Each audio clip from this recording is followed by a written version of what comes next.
Shri Vijayendra G ಅವರು ಹಾಗೂ ಸ್ಥಳೀಯ ಶಾಸಕರಾದ ಹರೀಶ್ ಗೌಡ ಅವರು ಭಾಗವಹಿಸಲಿದ್ದಾರೆ.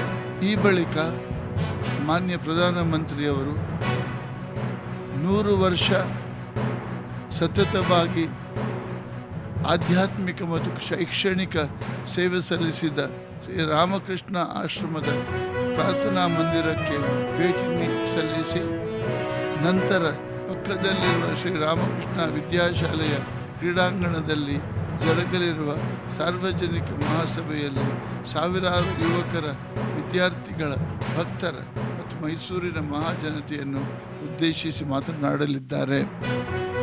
ಈ ಐತಿಹಾಸಿಕ ಸಮಾರಂಭದಲ್ಲಿ ತಾವೆಲ್ಲರೂ ಸಭಾ ಕಾರ್ಯಕ್ರಮದ ನಿಯಮಾವಳಿಗಳನ್ನು ಪಾಲಿಸಿ ಭಾಗವಹಿಸಬೇಕಾಗಿ ಹಾರ್ದಿಕವಾಗಿ ಆಹ್ವಾನಿಸುತ್ತೇವೆ.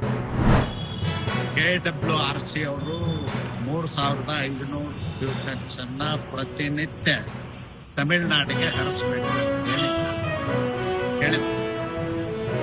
ಈ ಸಂಕಷ್ಟದ ಸಂದರ್ಭದಲ್ಲಿ, ಬರ ಇದ್ದಂಥ ಸಂದರ್ಭದಲ್ಲಿ, ಕಾವೇರಿ ನದಿಗೆ ಇನ್ಫ್ಲೋ ಇಲ್ಲದಂಥ ಸಂದರ್ಭದಲ್ಲಿ ಕುಡಿಯುವ ನೀರಿನ ಸಮಸ್ಯೆಯನ್ನು ನಾವು ಎದುರಿಸ್ತಾ ಇದ್ದೀವಿ. ಈ ಸಂದರ್ಭದಲ್ಲಿ ತಮಿಳುನಾಡಿಗೆ ನೀರು ಹರಿಸ್ತಕ್ಕಂಥದ್ದನ್ನ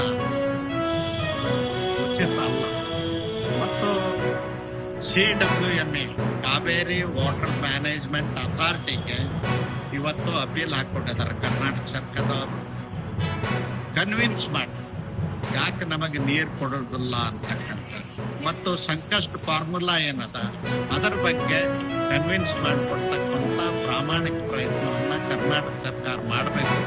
ಯಾವುದೇ ಕಾರಣಕ್ಕೂ ನಮ್ಮ ಜನಗಳಿಗೆ ಕುಡಿಯುವ ನೀರಿಲ್ಲದಂಥ ಸಂದರ್ಭದಲ್ಲಿ, ನಮ್ಮ ರೈತರಿಗೆ ಬೆಳೆಗೆ ನೀರಿಲ್ಲದಂಥ ಸಂದರ್ಭದಲ್ಲಿ ನಾವು ತಮಿಳುನಾಡಿಗೆ ನೀರು ಕೊಡ್ತಕ್ಕಂಥ ಪ್ರಶ್ನೆ ಉದ್ಭವಿಸುವುದಿಲ್ಲ.